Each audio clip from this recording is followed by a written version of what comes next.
তৃণমূল বলছে যে বিজেপি এমন অবস্থা তৈরি করে রেখেছে যেখানে যে জায়গা থেকে তৃণমূলকে এরকম স্ট্রং রুম আগলে বসে থাকতে হচ্ছে, উদ্বেগ প্রকাশ করছে তৃণমূল। শুনুন, হেরে যাচ্ছে সেটার আগে একটা পটভূমিকা রচনা করতে হয়, যেটা মমতা বন্দ্যোপাধ্যায় 29 তারিখে শুরু করেছেন।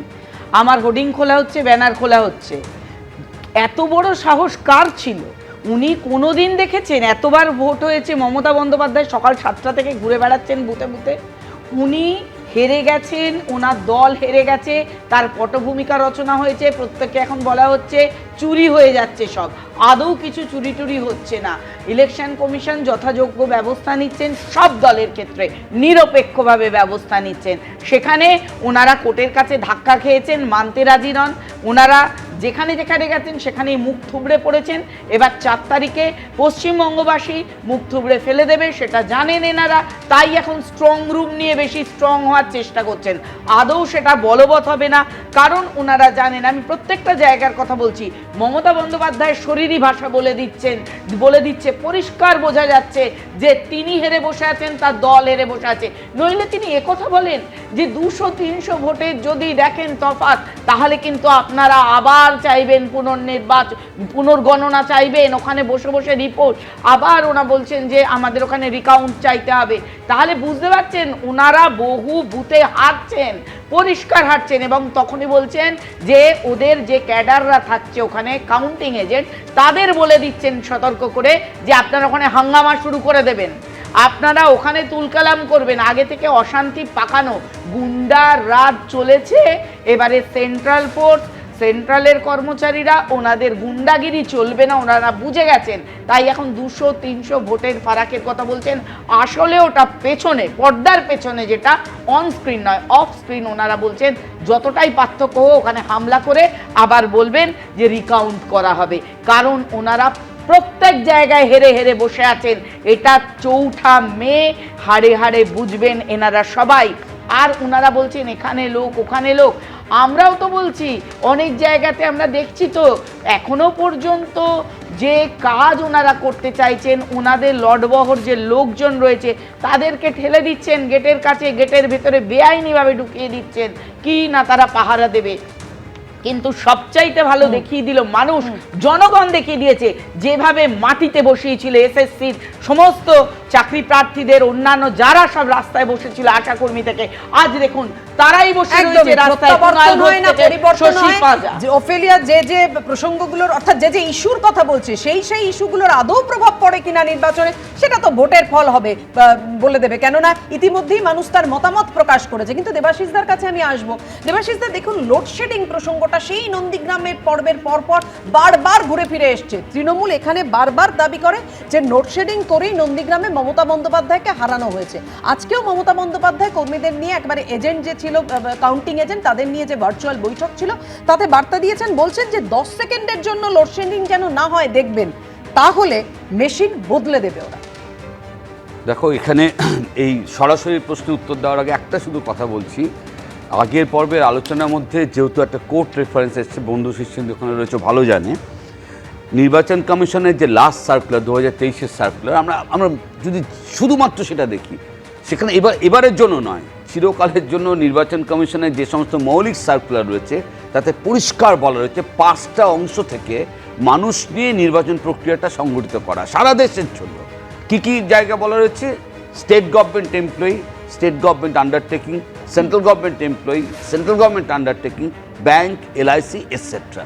ফলে আলাদা করে এই 5টা কম্পোনেন্টের মধ্যে থেকে কোনো একটা কম্পোনেন্ট নিয়ে হইচই কোর্টে গিয়ে চর্চা করা কেন হয়েছে বলতে পারবো না, কারণ এগুলো কিন্তু নির্বাচন কমিশনের কাজে এবিসি বলতে যা বোঝায় সেই বেসিক সার্কুলারের বিষয়বস্তু, সেটা আজকে বিচারের ব্যবস্থায় চলে গেছে।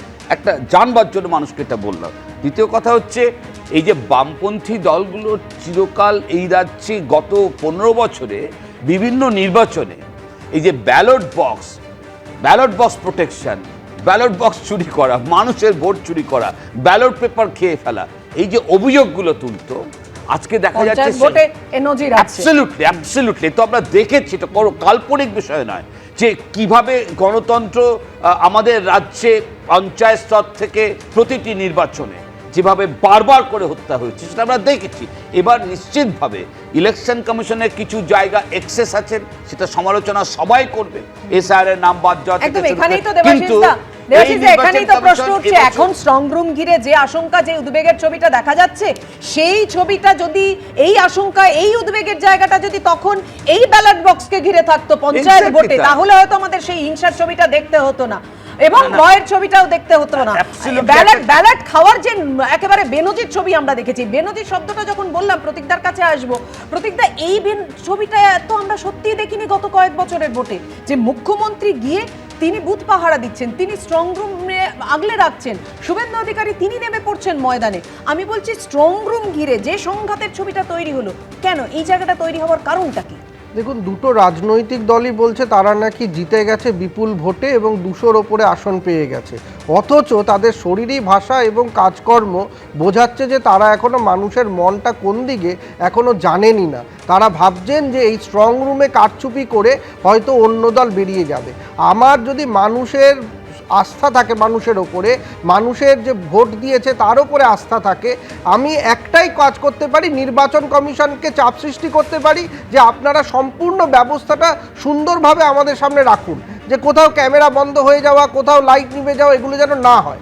কিন্তু একে অপরের ওপরে দোষারোপ করে এই রাজনৈতিক উত্তপ্ত পরিস্থিতি ক্রমাগত, ভোটের সময় তো আমরা দেখলাম, ভোটের পরে এই 4টে দিনও সাধারণ মানুষ কিন্তু রাজনৈতিক উত্তপ্ত পরিস্থিতির বাইরে থাকতে পারছে না পশ্চিমবঙ্গে। তার দায়িত্ব কিন্তু এই দুটো রাজনৈতিক দলকে নিতে হবে। তারা প্রত্যেকবার মানুষের মধ্যে এই আতঙ্ক সৃষ্টি করছে যে না, আপনাদের মতদানটা বিকৃত হয়ে যেতে পারে ইভিএম পাল্টানোর মাধ্যমে। এইটা কেন হবে? তারা ইলেকশন কমিশনকে বলুক যে আপনারা সুন্দরভাবে পাহারা দিন। একে অপরের ওপরে দোষারোপ করছেন, বিজেপি তৃণমূলকে, তৃণমূল বিজেপিকে। এইটা কেন হবে? যেখানে মানুষের মতদান এখন সংরক্ষিত, সুরক্ষিত, সেটা নির্বাচন কমিশনকে দায়িত্ব নিতে হবে। তৃণমূল বিজেপি চাপানুতর এই নিয়ে তুঙ্গে এবং নিরাপত্তাও আরো জোরদার করা হয়েছে নির্বাচন কমিশনের তরফে। হাইকোর্টের পর সুপ্রিম কোর্টে ভোট গণনা মামলায় ধাক্কা খেল তৃণমূল। কি বলল সর্বোচ্চ আদালত, কি নির্দেশ দিল, দেখুন, তারপর আসছে আলোচনা। নির্বাচন কমিশনের দেওয়া 13 এপ্রিলের বিজ্ঞপ্তি অনুযায়ী তারা কাজ করবে। গণনায় কেন্দ্রীয় সরকারি কর্মীদের নিয়োগ নিয়ে তৃণমূলের করা মামলায় এমনটাই জানিয়ে দিল সুপ্রিম কোর্ট। রাজ্য ও কেন্দ্রীয় সরকারি কর্মীদের মধ্যে বিভাজন আসছে কোথা থেকে? শনিবারের শুনানিতে এই প্রশ্নও তুলেছে সুপ্রিম কোর্ট। ফলে গণনা মামলায় হাইকোর্টের পরে সুপ্রিম কোর্টেও বড় ধাক্কা খেল Trinamool. This is the exclusive domain of Election Commission to ensure free and fair, peaceful election. Now, the Election Commission will have to take a call whom they will engage. Therefore, they have engaged the central government officials.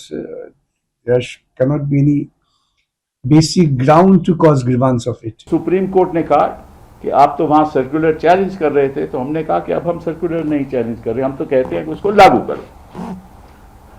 तो अब हमें उम्मीद है, और supreme court ने यह कहा कि, और ये ऑर्डर है कि the election commission will follow the circular issued by them both in letter and spirit. সোমবার 294 বিধানসভা কেন্দ্রের গণনা হবে রাজ্যের 77টি কেন্দ্রে।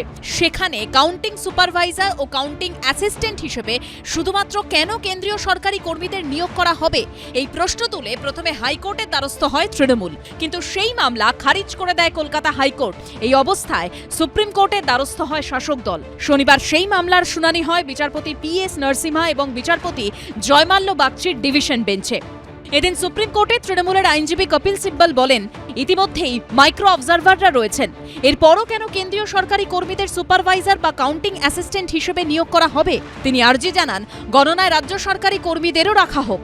এরপরে আদালতের একাধিক প্রশ্নের মুখে পড়তে হয় তৃণমূলের আইনজীবীকে। বিচারপতি জয়মাল্য বাগচি বলেন, কাউন্টিং সুপারভাইজার এবং কাউন্টিং অ্যাসিস্ট্যান্টরা নির্বাচন কমিশনের অধীনে কাজ করবেন। প্রশ্ন তোলেন, তারা যদি কমিশনের সম্পূর্ণ নিয়ন্ত্রণে কাজ করেন, তাহলে তারা কেন্দ্রীয় সরকারি কর্মী নাকি রাজ্যের, তাতে কি এলো গেল? গণনা কেন্দ্রে সমস্ত দলের এজেন্ট থাকবেন, তাহলে অসুবিধা কোথায়? বিচারপতি বলেন, কমিশনের কাছে কেন্দ্র রাজ্য উভয় পক্ষের কর্মীদের মধ্যে থেকে আধিকারিক বাছার অধিকার আছে। আদালতের আরও প্রশ্ন, নির্বাচন কমিশন যদি কেন্দ্রীয় সরকারি কর্মীদের নিয়োগ করেন তাতে অসুবিধা কোথায়? এই মামলায় অপর বিচারপতি PS নরসিমা প্রশ্ন তোলেন, রাজ্য হোক বা কেন্দ্র, এরা সবাই সরকারি কর্মী, এই বিভাজন আসছে কোথা থেকে? এদিনের শুনানিতে নির্বাচন কমিশনের আইনজীবী জানান, সমস্ত গণনা কেন্দ্রের রিটার্নিং অফিসাররা রাজ্য সরকারের কর্মী। দুপক্ষের সওয়াল জবাব শোনার পর আদালত জানিয়ে দেয়, এই মামলায় আলাদা করে কোনো নির্দেশ দেওয়ার প্রয়োজন নেই। নির্বাচন কমিশন 13 এপ্রিল যে বিজ্ঞপ্তি জারি করেছে সেটা মেনেই তারা কাজ করবে। যে মমতা বন্দ্যোপাধ্যায় বা তার দলবল যেভাবে ইলেকশনকে, নির্বাচনকে পরিচালনা করার চেষ্টা করতে চাইছিলেন, এতদিন তো নির্বাচন কমিশনের জন্য সেটা সম্ভব হয়নি। এবার কোর্টও সেটা আর সম্ভব হতে দিল না মমতা বন্দ্যোপাধ্যায় এবং তার দলবলকে। এবং মুখ্যমন্ত্রীর কথা অনুসারে কল্যাণ ব্যানার্জি বারবার সুপ্রিম কোর্টে গিয়ে নন্দলাল হয়ে বাড়ি ফিরছেন, দু গাল লাল হয়ে গেছে।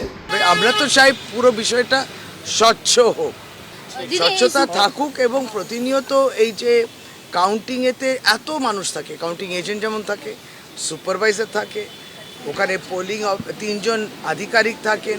ঠিক আছে, আমরা সুপ্রিম কোর্টের যখন তারা রায় ঘোষণা করেছেন, সেটাকে আমরা সে রায়ের বিরুদ্ধে তো বেশ কিছু বলার থাকে না, সেইভাবেই কাজটা হবে। সোমবার সকাল থেকে শুরু হবে পশ্চিমবঙ্গ সহ 5 রাজ্যের ভোট গণনা। বিজেন্দ্র সিংহ, সৌভিক মজুমদার ও ময়ূখ ঠাকুর চক্রবর্তীর রিপোর্ট, এবিপি আনন্দ। এবিপি আনন্দ, এগিয়ে থাকে, এগিয়ে রাখে।